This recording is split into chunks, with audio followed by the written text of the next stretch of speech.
to the Deep Six Wrestling Podcast. It's Monday, July 19th. Last night was Money in the Bank. Be sure to check out our review of that show on YouTube and on basically all streaming services where you can find podcasts, Spotify, Stitcher, TuneIn, Overcast, Apple, Anchor. Basically anywhere you listen to podcasts, you can find it, so be sure to check that out. If you're new here, subscribe to the podcast. We'd appreciate that. And this is our Monday Night Raw review, so we're here to talk about Raw, everybody's favorite show. This is the first Raw back with fans, so we'll talk about that. We have the fallout from Money in the Bank, and we had some big stuff happen on this show, so we'll talk about that as we move on. As always, I'm Pat. I'm Ryan. And I'm Joey. And like I said, this is our Raw review, so we're going to get into that. But as always, if you're not new here, you know what we do before we do Raw. We do weekly wrestling trivia. And so I'm going to toss it to Ryan. Ryan is our host, and so Ryan will be asking us questions. And what's the theme for this week, Ryan? It is Bill Goldberg. Okay, that's it. Fair enough. Surprise. Surprise. Bill Goldberg returned on Raw tonight, so the trivia is for Bill Goldberg. So are you ready to go, or do you want me to keep talking for a bit? I can talk for like 10 more minutes, 100 minutes. 10 more minutes. No, Can you review the show? Okay, we'll keep talking for a bit while I'm Ryan just gets pulling that. it up. While he gets that situated. So to recap, so you know where we're at before going into this Raw tonight.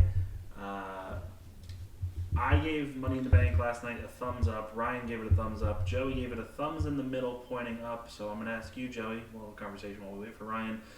What were your expectations for Raw tonight? Well, I would say pretty high, you know, because they're coming off of a pay-per-view that, you know, I thought was pretty good, and but you know, I feel like at this point, we're gonna get into this when we review this show, but I feel like at this point there's just literally no saving Raw. There might just be no savior to Monday Night Raw. You know, Monday Night Raw, that was once like the mecca of WWE television. It was always like the A show, right?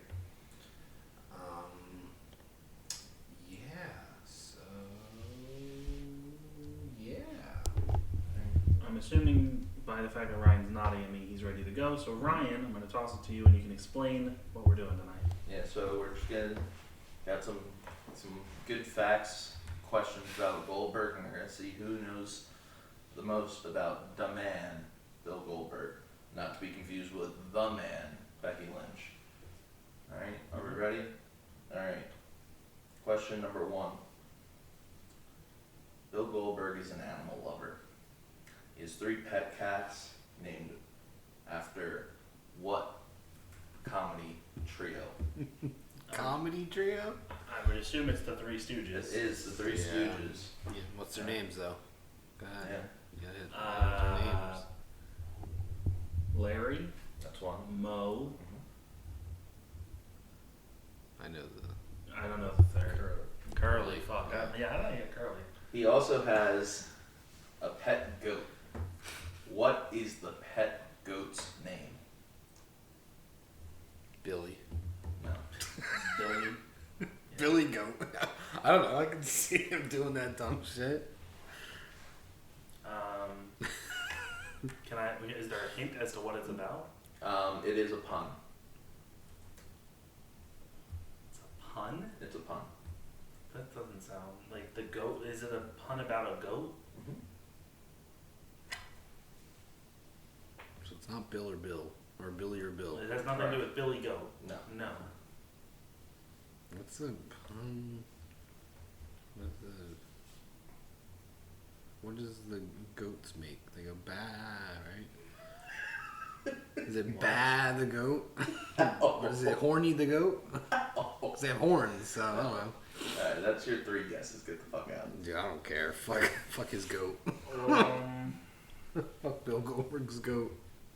I have no guess. Horny? No. I said that. You give up? Yeah, I give up. It is Goatberg. Please. Yeah, someone called Animal Stop. Protective Services. That's the thing. And strip that man of his goat.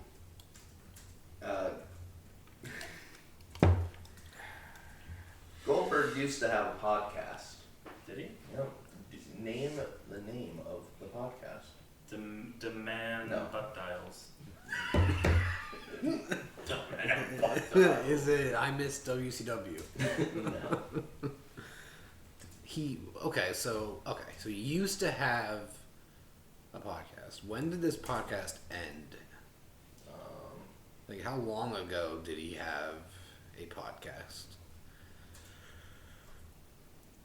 Let's see. Was it like years ago, or was like? It seems like it's years ago. Okay. I can't find, and Was like this when he was like away from the WWE? I don't know. I don't have years from when it is. Okay. Dude, I don't fucking know. Podcast. Can you give us any kind of hint to it? Because that's just, It's pretty. Is it punny as well? No. Okay, so it ended November 7th, 2015. Okay. And the first episode was October 15th, 2015. No, that was episode 7, so it was only in 2015. So And you only had it 4 for a year. episodes are on God. Apple Podcasts. Oh God. The man had a lot to say. I don't know. Who's next? The podcast? Yep, who's next with Bill Goldberg? Of course. Fair enough. That makes sense. Alright. In 1999, at WCW Starrcade, who did Goldberg injure? Bret Hart. And what move? The spear, right? No. Jackhammer? Suplex? Was it a kick? It was a super kick. God, what are you doing? Concussed him, right? Yep, it Yeah. concussed him and ended his career. Yikes. Well, don't say that because he came back to fight. It against the ended Street his career. He- Street fight does not count. Fight. Dude, he wore Jordans. Nobody cares about that. Jordan lovers do. Yeah. As of going into this year, how many losses does Bill Goldberg have? How many Like in what? his career? Losses in his career. I'm going 14. I'm going like 10. You're going 10 and you're going 14? Yeah. Well, you're both higher. We're both higher than what it is. You are both higher Eight. than what he is. 8. Oh, never mind.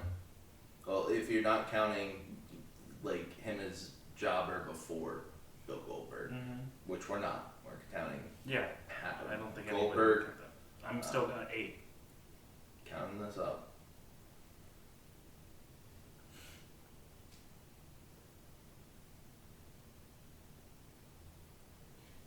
I'm sorry. Whoever said 10 It's 10 Joey. is 10. Smith. But they WWE going into this year only gives him 5. Yeah. Even though he has more than 5 in just WWE. Just like to point out how unprepared this man is. That Joey guessed 10. Hey man, I wanted to make sure that it was right. The thing I'm reading says he has 5 career losses that WWE recognizes. I wanted to compare it to what he actually has, which is from when he debuted, he had 1, 5, 6, 8, 10. He has 11 now this year, counting this year's. So that is not on me. That's on WWE for only crediting certain wins that the man has, or certain losses that the man has. Unbelievable. Hey man, you're not wrong. Unbelievable. Now I gotta go back to Unbelievable. my little page that I have. Fuck Um, page.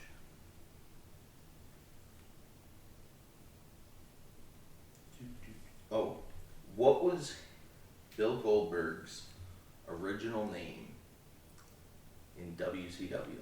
The fuck would we know this? William Goldberg? I'm gonna have to say, can I phone a friend? Yeah, can I phone a friend to Wikipedia? yeah. I'm gonna go with Willie Goldberg. No. I have no fucking clue. It is Bill Gold. Bill Gold? What? Bill Gold. He had 5 matches. He lost every single one. No, he only had 1 loss, and it was to Chad Fortune on a dark match before a pay-per-view. My favorite wrestler ever. Yeah. Bill Gold. No, Chad Fortune. Oh, yeah. All right. Bill Gold.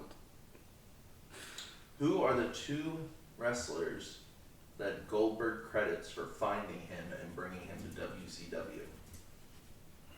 They're both legends. Was he lost? That was after his This is after his Bill football. Gold? Yeah, no, Oh. obviously not. It wasn't before Bill Oh, Gold. okay. He So they brought him in to make be him Bill Bill Gold. Gold. Okay. Yeah. Bill Gold. Legends. I'm gonna go with Stinger. That's one. Okay. Bad Pat. Are they WCW legends? Yes, yes. I mean, both. Technically, both would probably be Lex Luger? Lex Luger would be the other. Lex Luger and Stinger. Look at that. All right. Thanks a lot, Stinger and Lex Luger. I hate you. All right. Where did Bill Goldberg play college football? Oh, fuck. It is an SEC school. I don't know. Division what that 1? It is an SEC school. It's a Division 1. Tennessee. No. means. You can keep guessing. I don't know. I don't know Division 1 schools, buddy. Florida. No. Their nickname is the Bulldogs. Georgia. Yep. Okay. And who drafted him in the NFL? I don't know that one. I think I know. Okay, was Is it the Titans? It is not the Titans. it? It is the Atlanta Falcons. No, but he did play football for the Atlanta Falcons. So he was drafted to how many NFL teams did he play on? He played for 3 professional professional NFL teams, and then the Sacramento Gold Miners for the Canadian Football League. When the Canadian Football League tried to come into America, and the Sacramento Surge of the World League of American Football. What the fuck? All right. Those 2 teams were in between his 3 teams Okay. in the NFL. All right. I'm gonna go. He was drafted by And they are still a team, I should say. the Minnesota Vikings. Nope, that's Brock Lesnar. Well, And Roman Reigns. Well, who? What? that's why I said it. Did he guess the? No, I'm going Chargers. Close, but no. The Raiders. Close, but The no. Niners. Close, but no. What? Who else is close? Is this a team? Does the team still exist? I just said they still exist. Seattle. We've done the 3. Seattle Seahawks. No? Are there any more California teams? Yes. Wait, hold on. The Chargers, the Raiders. Well, the Raiders aren't in California. Yeah, but who'd you Well, say? then they were. Who'd you Alright. say? I said the 49ers. the Niners. So who else are we missing? Why am I bowling? Wait. I'm looking up California football teams. California. What? Why am? NFL. Well, that's just. Why am I drawing a blank? Not the Rams. Well, who the hell is this? These Not the aren't real Rams. teams. This isn't even. It is the Los Angeles Rams. Tell me how. Oh, Okay, real yeah. quick. Well, I mean, they were St. Louis No. then. They- Wait, really? There's the Los Angeles Rams the Okay, first I time. have Okay. an issue with you, Google. I looked up California NFL teams, and I shit you not, it showed me 2. It shows me 2. The Southern California Sun and the Orange County Ramblers. And I swear to God, Joey and Ryan can vouch for me when I spin my laptop around. It says sports teams, California NFL. Yeah. It does. Yeah. What the fuck is this? What? What help is this? Get Damn. the fuck out. Google done bad, dude. Google down bad. Alright. Off to Bing. How many games in the NFL did Bill Goldberg start? Ooh. I'll go for 8. No. I'm gonna go 0. No. 2. Let it be known that his career was 1990 to 1991, and then 1992 to 1994 sporadically, and then 1995. So Okay. basically 4 years. 2 now. Who is it in single digits? Yes. It's your turn. 3. No. 9. No. 5. No. 4. No. 6. No. 3. You just guessed 7. No. No. 2. You've already guessed 8. No. 1. It is 1 game he has started. He played 14. And Damn, finally, not who bad. did he end his NFL career with? They are still a team. The Falcons. No. God damn it. The Tennessee Titans. No. Ooh. That's the second time you guessed the Tennessee Titans. I know. He never played for the The Tennessee Kansas City Chiefs. No. The Philadelphia Eagles. No. Yeah, right. You'd be getting a Bill Goldberg Eagles jersey immediately. Joey? Gonna go with the Carolina Panthers. It was. He was brought in Nice. for their inaugural season and never played a game. He never made it past the practice squad. Damn, Goldberg. Goldberg down bad. Down Alright, bad. that's your Goldberg That's trivia. it? You guys, I feel like there was like minimal wrestling stuff in there. Yeah. It was all wrestling stuff that we wouldn't know. Oh. And then football. Football, I don't watch that sport. Hey, don't forget his goat. Goat. I think that's the most Fuck his random goat. trivia we've had. How happy That goat are deserves you? better. How happy are you to know that Bill Goldberg, And call him Peter. Bill Goldberg, Calling PETA? Mm-hmm. What do you think they're gonna do? I don't know. Blow up his house. It's on par. It's on par for Peter. Oh, one last question. I've got to ask it. What is the name of Goldberg's son? Gage. Cage. It is Gage. Gage A.J. Goldberg. I knew that from the other night. We talked about this on the I podcast. had to remember. I had to see if you I know remember. the answer. Dude, I he know. remembers the shirtless boy. Okay, we're moving on. Ryan, do you have any last comments about your trivia? What was your favorite question? Goldberg. I don't know. I thought this The was fact pretty that trash, brother. Hey man, the fact I didn't think of it until Goldberg came out, and then I forgot about it, and then I was like, oh, maybe something will happen that will get me invested in the ending of this show, and it didn't, and I was like, oh, well done. Okay, well, fair enough. Anyway, thanks for joining us for tonight's Raw review. We'll talk to you guys next time. Oh, Bye. Yes, that's the end of the podcast. I don't think so, pal. Yeah. I wish. Yeah, well, we'll talk about the show. If you enjoyed the trivia, let us know. I don't know how you can. If you didn't, let us know. You can always just tweet at us at Deep Six Wrestling and say I liked the trivia or I Yeah. disliked the trivia. And then you can give us ideas if you didn't like it of what we should do. Like Facts. trivia for. Yeah, do you want us to do like wrestling ASMR where we just whisper into the mic for the first 15 minutes of the podcast? Or do you want us to do trivia on all 10 seasons of Friends? Or do you want us to just sit in silence for the first 10 episodes or 10 minutes of the podcast? Yeah, the next 10 episodes starts with 10 minutes of silence. Alright, moment of silence. No. No, Ryan broke it. Ryan broke it. No. You broke it. So now we have to review Raw. Yeah. Damn. So where to begin here? We were on our way home from dinner. We had a nice Mexican meal on the border. I had chicken fajitas and pineapple rum punch. You didn't even drink fully. I drank some of it. I had 3 enchiladas, a ground beef, a chicken and cheese, and some beef empanadas. I don't know why we're going over our I order had here. 3 tacos and an enchilada. And some water. Some I had crisp strawberry- water. It I had was, strawberry lemonade. We also had some signature queso with chips, which always hits yeah, the spot. dude. We're big queso connoisseurs. Anyway, Raw.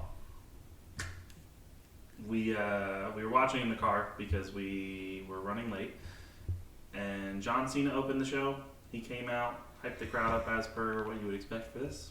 It was just Cena hyping up the crowd, and basically it was a commercial for SmackDown, basically saying tune into SmackDown where I'm going to challenge Roman for SummerSlam.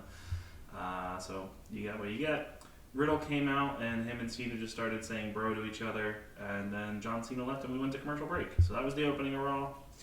I don't really have a complaint about it. It made sense. Cena came back last night, and he's going to clearly be on SmackDown, but they didn't want to wait to use him, so putting him on Raw gives Raw a boost.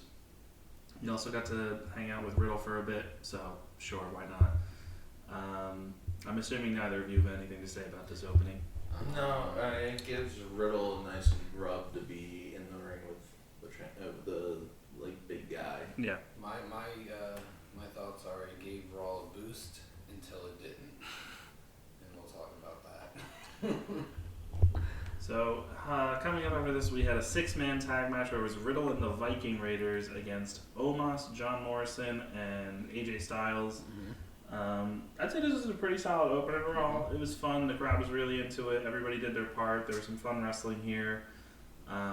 We got Omos just launching AJ again like last night. No Hurricane Rana, but that was always fun. We had The Miz shooting the audience and commentary with the dripstick. Byron Saxton claiming it smelled and tasted like toilet water, which bears the question how that tastes like. Yeah. Yum yum. And then we had, towards the end of the match, The Miz accidentally shot, Riddle shot Omos with the dripstick, but then Miz, he blamed it on The Miz. Yeah, because The Miz still had one in his hand, because The Miz carries around like 1,000,000 dripsticks. He has a whole bag Should've on done his that. wheelchair filled with dripsticks. Yeah. And so Omos got upset by this, jumped down from the ring, and went after The Miz.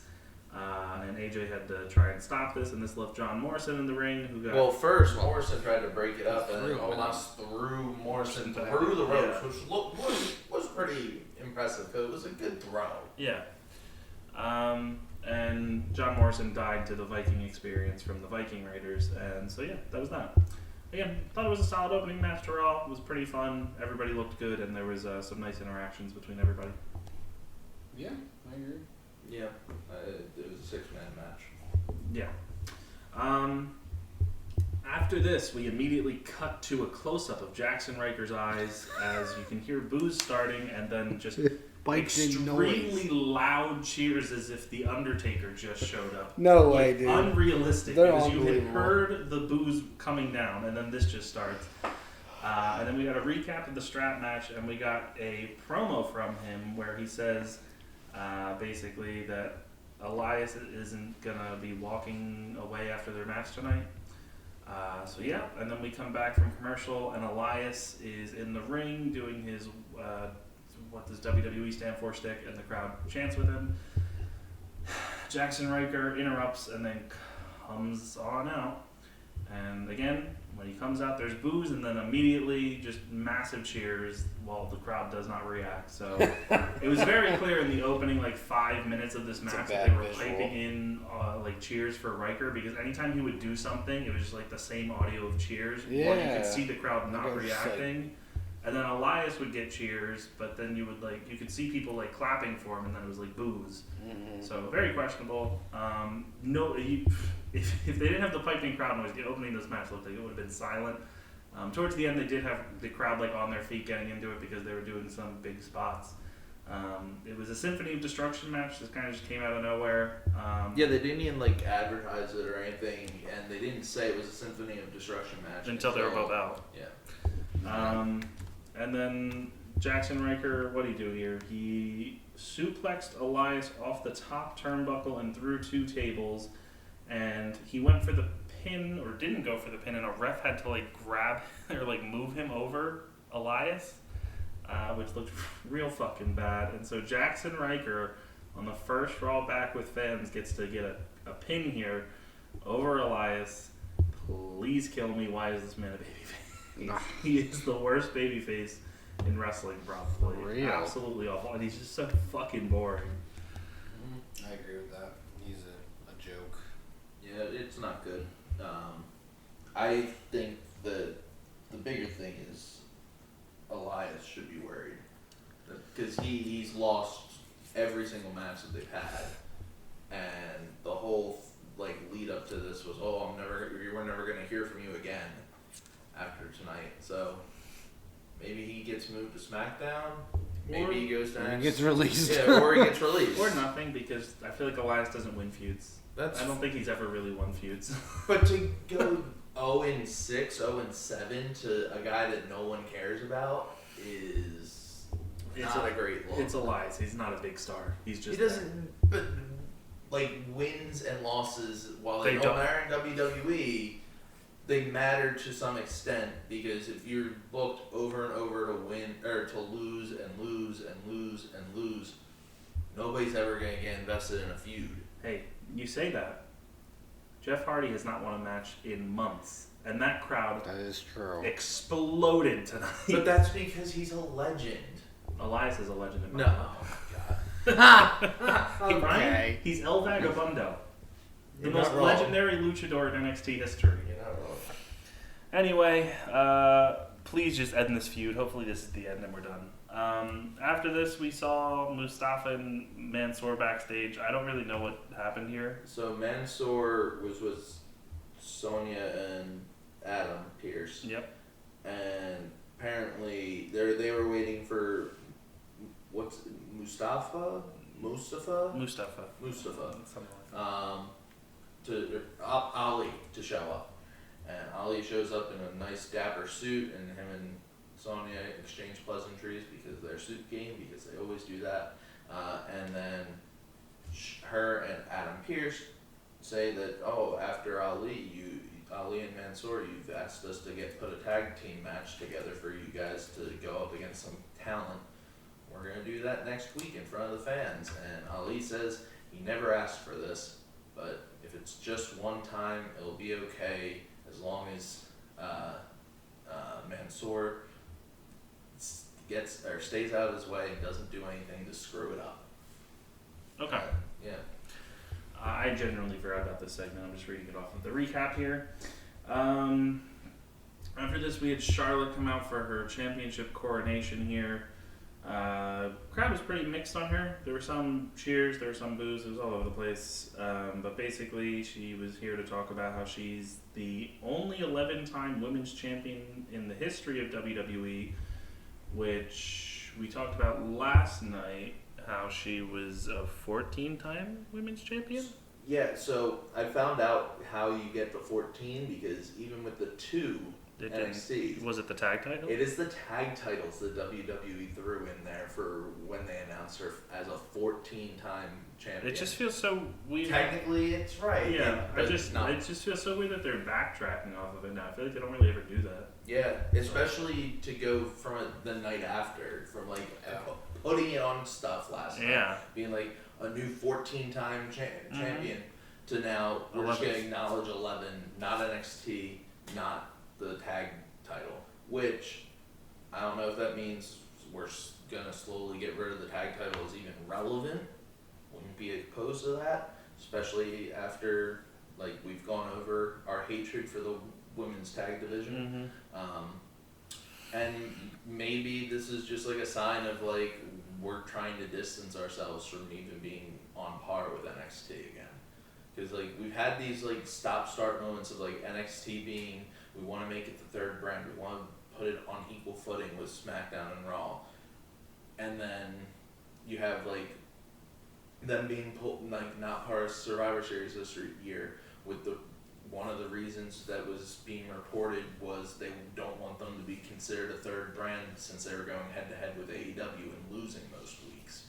To now they're on their own night, they're on their own network, or not on their own network, but they've got their own thing going on. And I don't know, I feel like maybe this is them like trying to put distance and being like, okay, we're going back to, you are developmental, you are a separate brand, you are not on the same league as us. Yeah, I don't think that's up for question anymore with what we've seen over the past couple weeks. Just a lack of care for anything happening in NXT. Tonight we saw Karrion Kross debut, one of the most dominant NXT champions in history. I believe he's currently 16-0 in singles competition during this run as champ. and he got rolled up in about 2 minutes by Jeff Hardy, who has Less than 2 minutes. Yeah, who has been on a losing streak this entire year and has been pinned recently by, I believe, Shanky or Veer on WWE Main Event, and now he's just pinned the NXT champion in under 2 minutes. They had Tegan Knox. They teased her return for weeks and weeks on NXT with vignettes. She returned, restarted her feud with Candice LeRae, and then that week was called up to SmackDown to form a new tag team with Shotzi Blackheart, who was also in NXT, a former women's tag team champion this year, with Ember Moon, who is now without a partner. Now that Shotzi's gone. And then, like last week, we saw Mandy Rose was on Raw on Monday, was being positioned as the number one contenders for the women's tag titles. And then on Wednesday, she showed up not attached to Dana Brooke and is now looking to be a manager in NXT and was not mentioned once on Raw tonight. The thinking is like they're calling up like NXT like women to form tag teams, but then they're like, oh shit, we also have tag titles on NXT. Yeah. So they're just gonna take away from NXT to give to like Raw or SmackDown. Because they did also on NXT this week or this past week, they also broke up another team because Aaliyah and Jessie Kamea broke up, and it looks like Aaliyah's moving up as well. Yeah. So the women's tag titles in basically every promotion, or every major like American promotion, WWE, NXT, and Impact are all just in a state of disarray at this point. So it's something, but. NXT 100% is I don't think it's seen as the third brand anymore. It feels like it's just picking ground, and we're just going to take what we want and not care about storylines. It feels like we're a ways away from like the heyday of like 2014 to like 2017 of NXT, where it was like we're going to build up stars, call them up to main roster, and use storylines that they did there. Yeah, in WWE, carrying across NXT and the main event shows that he was on, 22-0, minus a tag match loss to Danny Burch and Oney Lorcan when it was him and Balor during their feud. Yeah.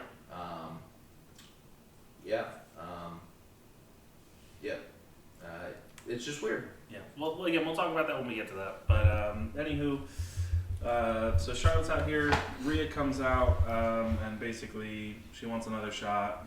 Charlotte doesn't want to. Adam Pearce and Sonya come out and basically say, nah, it's happening. So that is the main event for tonight, a rematch from the pay-per-view. Charlotte Flair versus Rhea Ripley in the main event for the Raw Women's Championship match. Then we get Natalya and Tamina coming out, and who are they facing? Maybe a new debuting team from NXT. Maybe some people moved from SmackDown.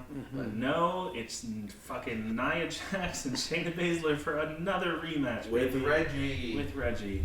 I'm not even going to go over this match. It was bad. Natalya and Tamina won. After the match, Shayna argues with Nia and basically says, how could you? We used to be so dominant. And Nia's like, and then she just headbutts Reggie and they walk away. And then as they're walking away, the 24/7 goons run down chasing Tozawa. They run him into the ring and Reggie's still there. Reggie hits some flips and then pins Akira Tozawa and runs away with the 24/7 title. This was fucking horrible. Please end it. I do have to say, they did show the crowd reaction to it, and there were some cheers for it. I don't fucking care. He looked cool with the flips and like his consecutive like backflips up the ramp was a pretty cool spot, but like it's a 24/7 title, and I really don't care about Reggie. I'm gonna be trying out for the Olympics, not being on Raw. Bless you. Thank you. I don't, I have no investment in Reggie. I have no investment in the tag champs. I have no investment in Nia and Shayna. I really thought they should have just broken up Nia and Shayna here because Shayna would be a great addition to the women's division, but fortunately that's not the case. So after this, we get another rematch, from last week. Yeah, we get Sheamus and Humberto Carrillo, not for the title this week. I kind of just assumed Humberto might win here, but I guess that's not really the story they're telling because they're setting up Damian Priest versus Sheamus.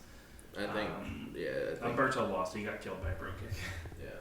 Also, we had this was probably the most annoying, I will say, Jimmy Smith has sounded, because maybe 4 or 5 times during this match he yelled out, "It's a solid steel mask. I felt it." which nobody fucking cares, dude. Yeah.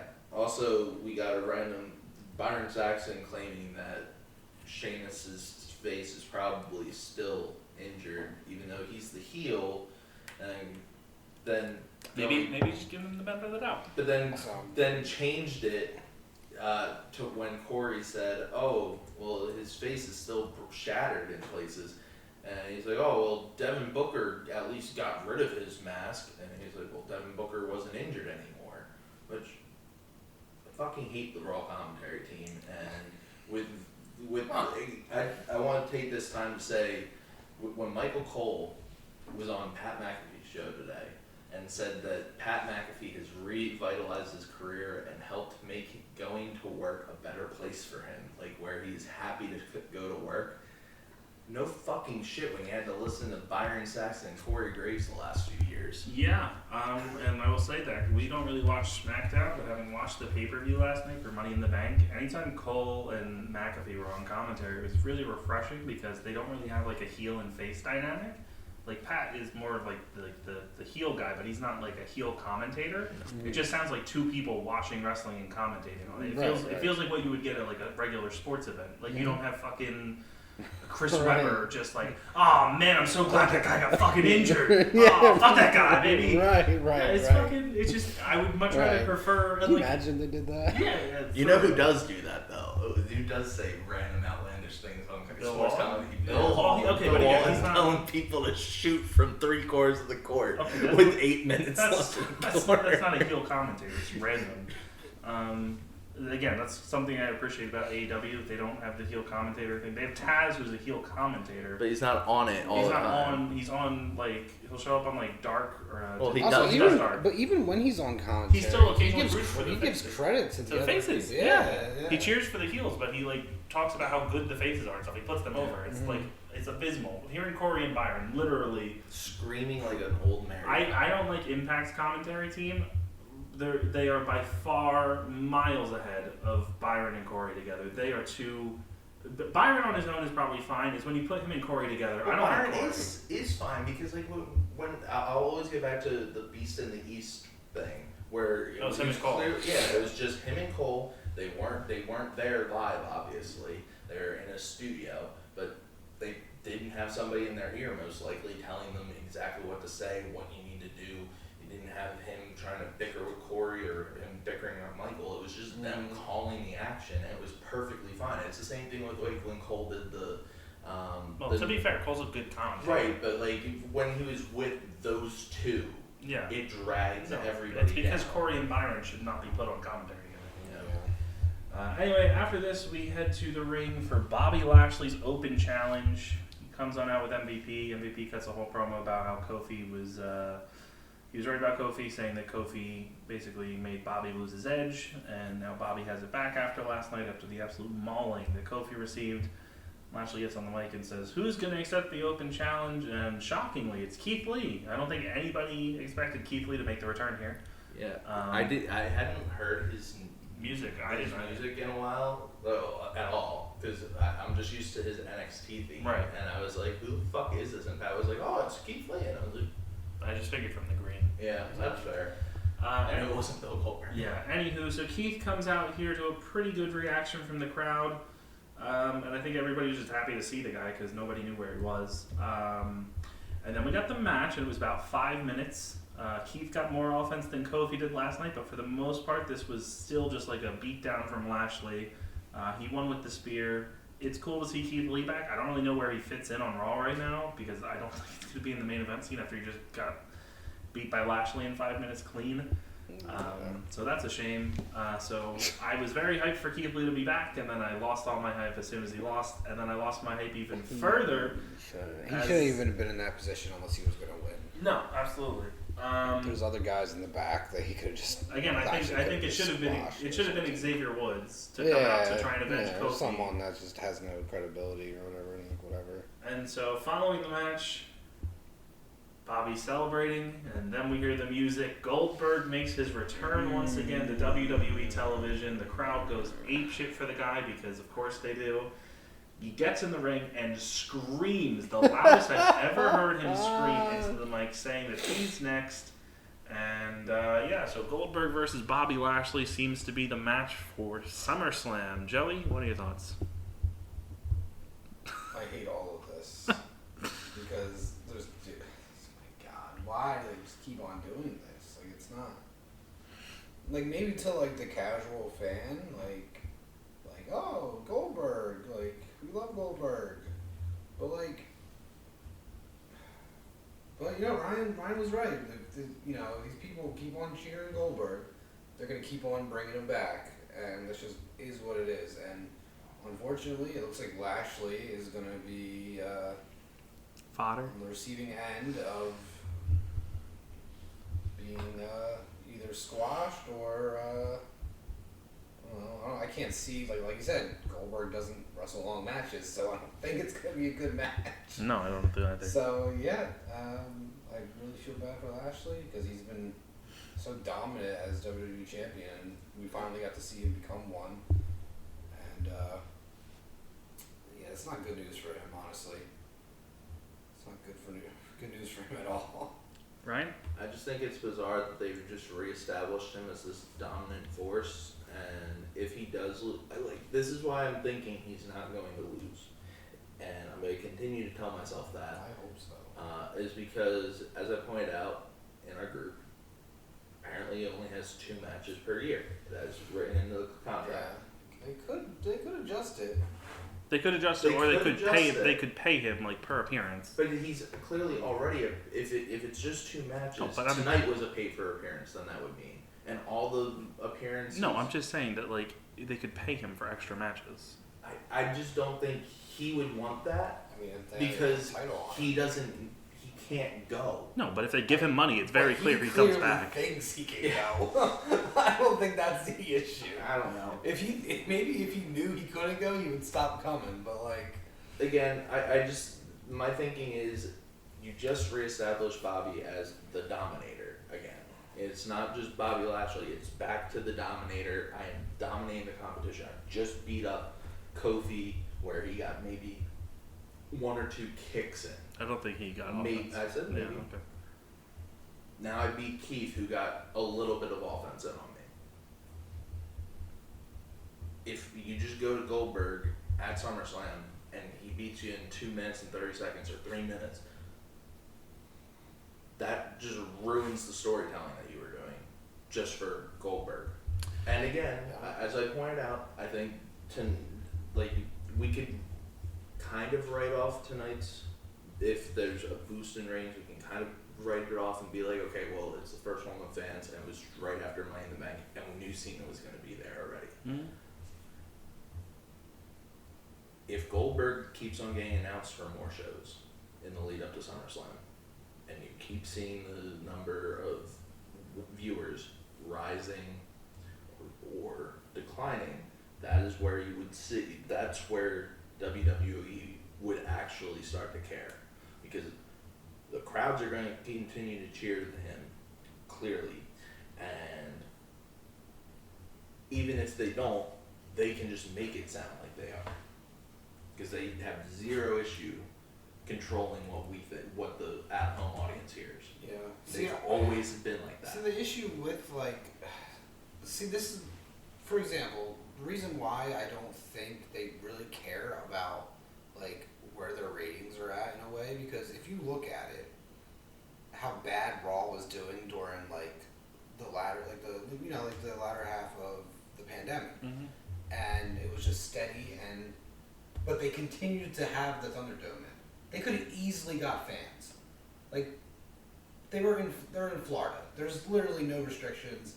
They could have sold tickets to get fans in, but they continued with the Thunderdome, and they saw, and the ratings were awful for Raw consistently for months on months, and they did nothing to change that. So I don't know. I don't really think they really care about. I mean, sure, they probably care about it to a degree. I'm sure if they were getting less than 1 million in ratings, they'd probably be but as long as they're keeping that steady, almost 2 million ratings and But they aren't even at almost 2 million anymore. I know, They're but I'm barely saying, up. like- They're averaging, like, the last few weeks have been between 1.4 Well, they just- and 1.6. they just Again, I understand think that they're changes, a global brand. I think that and changes it's not going tonight. to change. I think there's a very good chance they're going over 2 million again tonight. Yeah, and also it won't you look go at SmackDown. high over. Yeah. No, and SmackDown did a good rating this week too. So But SmackDown's always been, but that's because they're on a major cable provider. yeah, but again, I don't think Raw's staying down. I think you'd be pretty out there if they did. Anyway, this is awful. It's kind of just been the story of the show at this point, except the opening. We see backstage MVP and Lashley are leaving. They decline an interview. We go to the ring. Jinder, Shanky, and Veer are in the ring. It's Jinder's birthday, and then Shanky sings "Happy Birthday." Beautifully. And as he's singing, Drew McIntyre comes through the crowd. The crowd looks over, and you see Drew coming with a chair. And he basically just hits Veer and Jinder, and then he just starts beating Shanky with the steel chair. And I don't care about the Jinder and Drew feud. It's over a fucking motorcycle. This could have been a good feud story-wise, even if the matches weren't, because they actually have history together and are friends. But this is over a motorcycle, and we had a happy birthday singing segment today. So, I think it's fair to say it sucks. Oh boy, they announced Karrion Kross was debuting on this show, and so we get Kross's entrance. He comes out to his normal theme song, but he's not in black and white. There's no smoke or anything. He's just on the stage, and like I said last night on our Money in the Bank predictions, he did have the gladiator gear where he has the little skirt. He looks so generic. He had the NXT title, so I guess there's your NXT continuity. He does not have Scarlett with him. Instantly makes the act less interesting. She's basically the only thing that makes him feel special. He's facing Jeff Hardy. Oh, also I should say, Karrion Kross's music hits and he comes down. Silence. Nobody reacted to this guy. The best part about this whole thing is that they tried to cover this. They did not one, 2 video packages to sell this guy on the show. So it's not, you can't be like, oh man, I don't know who the fuck this guy is.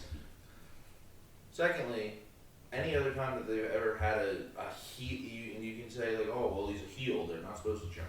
The 2 other times that they've brought an active NXT champion to the main roster for just even a little program. It was Owens. And Cole going into Survivor Series against Pete Dunne. Yeah. Both times, they got huge reactions. To be fair, Cole and Owens are liked by way more people. Kross is a more polarizing No, person. but if you've been WWE, at least Vince, I think, must have seen something if they were like, okay, we're going to give you dark matches, we're going to give you main event stuff against Dolph Ziggler, who former world champ, Shelton Benjamin, who's liked by most people and is really good in ring, Drew Gulak, who is really good in ring, and Cesaro as the four people that they tried him out with before this match. To say, okay, well, he Owens didn't get that treatment. He went right against Cena. To be fair, this is But totally that different was circumstances because they were doing main event in front of nobody. Yeah. It was just in the Thunderdome, just being taped without a crowd. Yeah, that's fair. I don't know. I don't get Kross. I don't really like him. He does nothing for me. He just seems like a generic white dude who does a suplex. And is somewhat good on the mic. Somewhat. Anywho, Jeff Hardy comes out. The return and no more words. He gets his old theme song back, and the crowd goes, again, ape shit for this guy. This is the biggest reaction Jeff's had in years. Probably since the return at Mania. Yeah.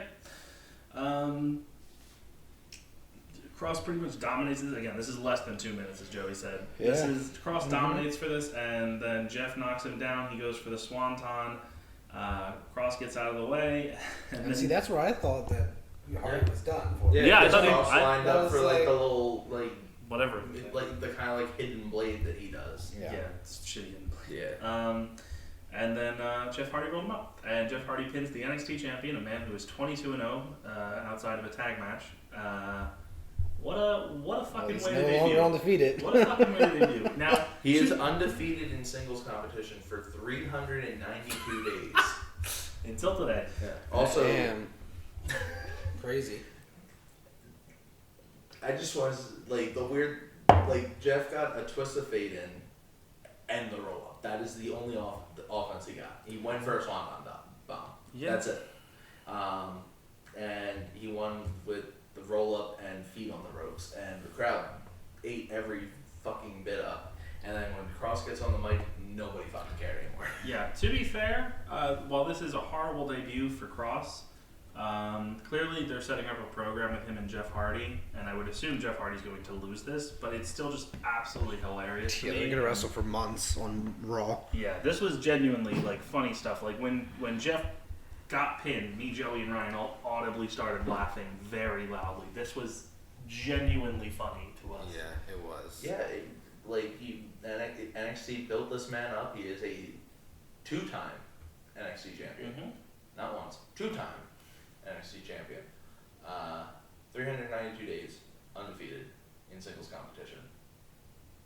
Unpinned, unsubmitted. Yes. Yeah, this was fucking something. We go to Alexa's playground where she's sitting, Lily's back, and then Dewdrop and Eva Marie show up. Eva said that she doesn't appreciate being treated like an afterthought, and Alexa's ignoring her once again in favor of a creepy doll. And Bliss says that if Eva can insists on coming to her playground, it's a bad idea to say anything mean about Lily. And Eva then goes to leave, and she trips. What did she trip on? She tripped on a wrinkle on the floor, Oh, to okay. which Alexa said, "Oops, that wasn't there a minute ago." And then Dewdrop helps her up, and they leave. So it seems like all of the dissension that they had teased with Dewdrop and Eva Marie is no longer part of the story. They're just friends again. Also- despite them both walking out on each other at one point. That also, Alexa and Dewdrop are friends again, even though the last time we saw Dewdrop, she punched Alexa in the face. Dude, I have no fucking clue. This story makes no sense. They officially announced another rematch for next week. The Viking Raiders will challenge once again for the Raw Tag Team titles against AJ and Omos. Then we go to the main event. It's Charlotte Flair versus Rhea Ripley in a rematch from last night's genuinely really great women's title match at Money in the Bank. This was bad. This was just weird. Again, this felt like they were doing the Kofi and Keith Lee thing here. This was really made Rhea got a very little offense in here. She had a few quick explosions of offense, but it was mainly just Charlotte dominating this match, which is okay. And clearly everybody wanted Becky to come out here at the end. That didn't happen. There were Becky chants here and earlier when Charlotte had her promo segment. But this was the main event of Raw. It went 15, maybe 20 minutes. And how did they end it? Joey, you want to explain what ended this match? A Money in the Bank cash in. No. How did what was the end of the match? Who won the match? Oh, it was a DQ. Yep. So Rhea won, but as it states in the rules that your champion loses by DQ, they still keep the title. So Charlotte Flair retains, and yeah. We spent a whole main event of this show But that's on for par. a fucking DQ. Literally. Not just a main event. We also had the build-up to the main event. Yeah, we had the promo earlier in the show. This, just last night I was like, oh man, I really hope this feud doesn't continue. They just, and to be fair, I don't think the feud's going to continue with Rhea. But I was just I thought they should have just ended it last night. They had such a high point to end the story off on after just awful storytelling for weeks. And then they do a DQ here, and then after the match, Rhea just brutalizes Charlotte and just starts throwing her against the ring post. And then Nikki ASH's music hits, and she sprints down with Money in the Bank. Rhea rolls Charlotte into the ring. Nikki climbs up on top of the turnbuckle and starts shouting, "Get up!" at Charlotte. Charlotte gets up, and Nikki ASH hits a cross body and pins 11-time women's champion Charlotte Flair. 1, 2, 3. Nikki ASH, almost superhero, is now Raw Women's Champion. Good for Nikki Cross. I like her. I liked her insanity. I liked when she was Nikki Cross. I do not like Nikki ASH. I understand she came up with the character herself. I'm not attacking her for that, but it is not for me. That is not what I want to see from a women's champion. In 2021. In 2021, and now here we are. She's champion. I do not expect this to be a lengthy reign. I think she'll probably lose it before SummerSlam or at SummerSlam. I don't see her holding it past then. Who do you think she loses it to? Becky or Charlotte. Really? Charlotte. Yeah, one of those two. Regardless, So Becky was going to be a heel? No, it it's could be a Charlotte. triple threat or something, if anything. I don't know. Anyway, this show fucking sucked. I liked the opening. I liked that Keith Lee returned, but then I didn't like that Keith Lee lost the way he did. I thought my expectations were high for the show. Like Joey said, his were at the beginning. Money in the Bank was a really solid show, and then they did this. This was their first week back with fans. We had a bunch of rematches, and we had the same shitty booking that Raw's had for the past months. Awful. I'm giving this 2 thumbs down. This was such a disappointing show. Ryan? Since I didn't get to say it before, since Pat said that he thinks she's going to lose it to either Becky or Charlotte, maybe in a triple threat, I think Charlotte wins it next week. I think this is a 1 week thing, just to be like, hey, we got the cash in on the first show back. I can definitely see that. Because I think either one, they saw people shitting on Goldberg and Cross on Twitter, and they were just like, all right, we need something to rebound the show, and we're not getting Becky out there. Let's throw out a cash in. I don't think they randomly threw a cash in. I don't know, because No. there's no explanation for why this needed to happen. Because it was a cash in. It was There's the no first show back. explanation This was whatever they do, to I be mean, I honest. do not You buy think that this was at gonna all. happen? Yes, this was 100% the plan. Well, this was stupid. It was just literally just to do And something for the crowd back. Okay. Well, then I'm still sticking with it that Charlotte's winning it back next Okay, week. I'm just saying it was not honorable. And I think that I'm gonna stick with it that Becky goes to SmackDown. You can say till you're blue in the face that SmackDown's women's roster is too loaded right now. It is. They don't care about Raw's women's division, and it's been clear with how they've booked it. I just think that Becky is gonna go there because they don't. The only people that they have that they seem to think can have matches against Bianca right now are Carmella and Bayley, and Bayley's injured for 9 months, so they need somebody. And Naomi is not a contender for a world title or a women's title in 2021. The way she's been, She booked. could be. She's changing. She's literally moving to a different brand and probably will be paired with the Usos and Roman. We'll see. Or she'll be paired up with Natty and Tamina.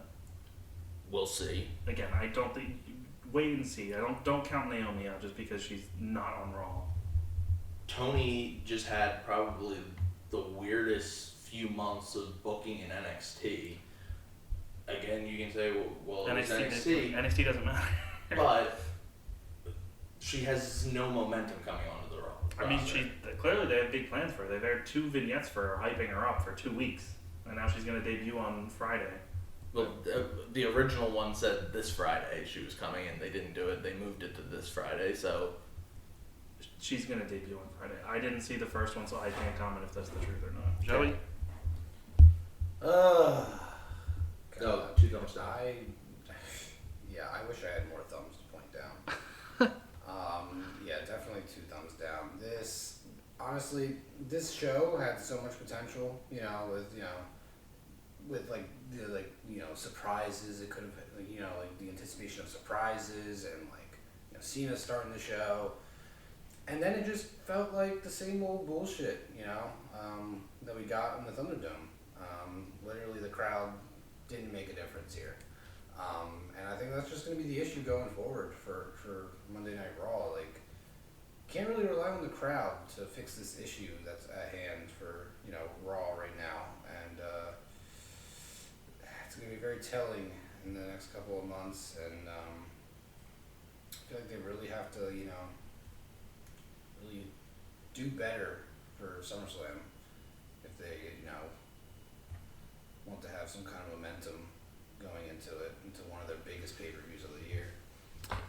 So, we'll see. I don't know. Like I said, I like Nikki Cross, but I just don't see how. I don't know if she's the big money match that they're gonna want at SummerSlam. You know what I mean? Yeah.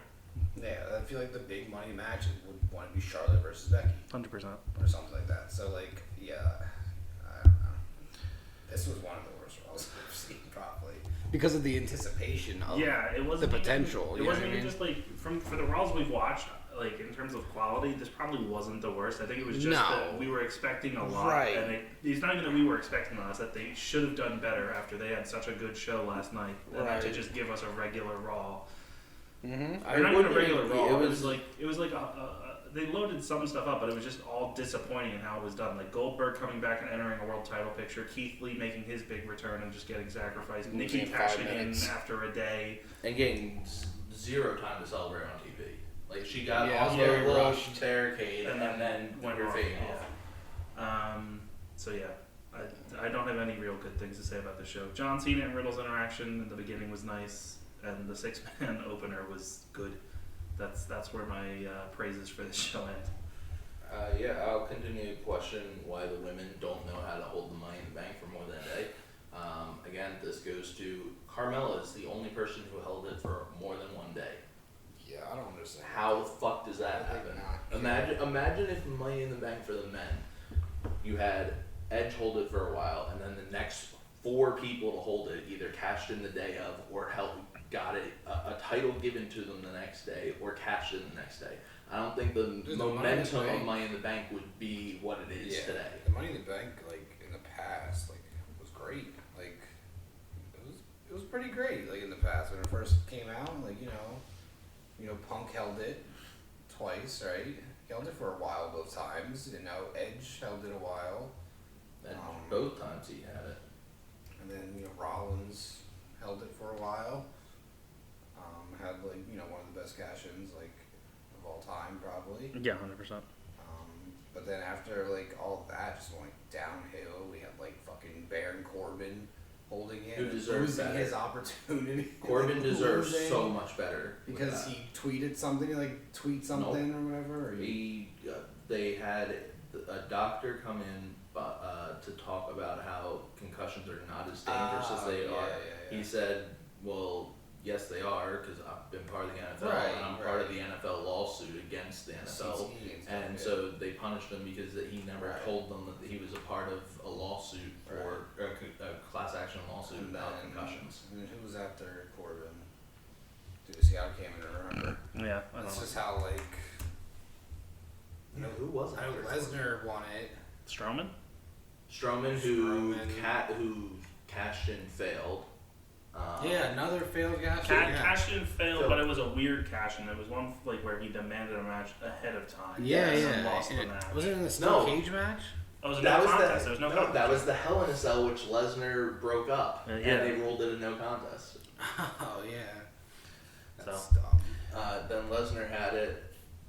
He won his cash in. I think it's and then I think it's safe to say, honestly, like how it's trending with the Money in the Bank briefcase. I think WWE people need to stop referring to it as one of their biggest shows because it literally means nothing. The show itself is typically pretty good for the most part. Sure, the ladder matches are usually decent or good. Yeah, but then it's like the actual device itself. The build up with the briefcase, if they keep on doing like these quick cash-ins, people are just gonna expect them. Well, you know what I mean? Oh my god, like this year or like this year's, we literally predicted hey, this is probably gonna be a quick cash-in for the women.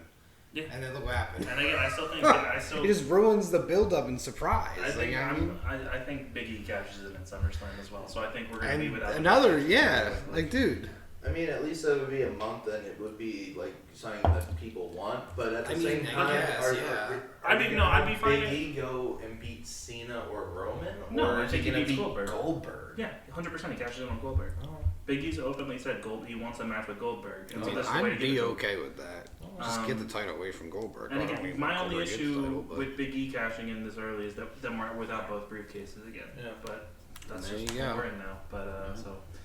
Anyway, that's Raw for you. Clearly, we did not enjoy the show. Maybe next week it'll be different, but let's be honest, probably not. Joey, what's the catchphrase you always use for this show? Oh yeah, we watch and review Raw, so you don't have to. So there you have it. And you really don't want to this week. So if you listen to this and for some reason you wanted to go back and watch Raw, Don't. I really question what you do with your time because there's plenty of things you could do better. That's very true. So thanks for joining us. We'll talk to you guys on Wednesday for the review of AEW Fighter Fest Night 2. Which Pat is super excited about. Yeah, I think it looks like a pretty weak card, admittedly. It's gonna be better than Raw. It will be better than Raw. I don't disagree with that. Ryan and Angelo will be back on Thursday with their Impact Power Hour. Which I'm very excited for. Yeah, the Fallout for Slammiversary is happening. There's spoilers out there if you want to look at them. We'll have that, and then maybe this weekend we'll have a review for Russell Grand Slam, because that's this weekend. That's this upcoming weekend. I thought it was the 25th. It's Keep 5 it- days keep away. it- keep- Oh, It's okay. 5 days I thought it away. was Monday. Yeah, I'll check real quick just to be sure. Russell Grand Slam. That's the New Japan show. July 25th. It's Yeah. Sunday. Okay, So we'll have a review for that. Maybe I really want to watch it. It's a really loaded card, and I haven't watched New Japan in a bit. Yeah, same here. So we'll see what's going on with that. We'll see What what time does it start on Sunday? Sunday? That's a good question, Joey. It starts at. I guess I should go to New Japan World. New Japan World. Do you have a guess for what time it starts while I look? 2 a.m. 2 a.m. is what you're going? Mm-hmm. Yeah. 2 a.m. Oh boy, 2 a.m. Look at the English. I still hate New Japan's website. Not New Japan's website, New Japan World. Not the best setup here. It starts at 3 a.m. Sunday. Oh God. So, but the card, I guess, real quick, is headlined by Shingo and Ibushi. We're getting Okada and Jeff Cobb. The Mega Coaches are challenging ELP and Ishimori for the junior tag belts. Robbie Eagles is challenging Desperado for the junior belts. Naito and Sonata are defending against the Dangerous Techers. And we're getting the New Japan Rambo for the KOPW. I'm sure this will equally be on my list for worst matches. You forgot the best part. The stipulations. Oh yeah, that it has they're 2 gonna- stipulations. So it's a Rumble with stipulations. Did they announce what it is yet? No, they said they'd go. I'd assume they'll announce it closer to the show, but So it's either a blindfold match, a blindfold Rumble, sorry, Yeah, no. where you can eliminate people if you put blindfolds on them, or if you I think if you pin them. Or, yeah, it's pin submissions or are able to blindfold them. Put a blindfold on And them. then there's the handcuff variation where you have to handcuff your opponent to the rope or the ring post. So there's going to be handcuffs around the barricade and on the ropes. If you get handcuffed, you're out, but you have to, according to Yano's interview about it, if you get handcuffed, you have to stay there the remainder of the match. Yeah. So if it ends up being like a 25 person Rambo, you could have 18 people around the goddamn ring the whole time, and they can't do anything except slap you and stuff. Sounds reasonable. So yeah, I'll probably watch that show and do a review for it. If Ryan enjoyed, watch Steak enjoyed, but we'll figure it out. So that's what's coming up for us. So thanks for listening. We'll talk to you guys next time.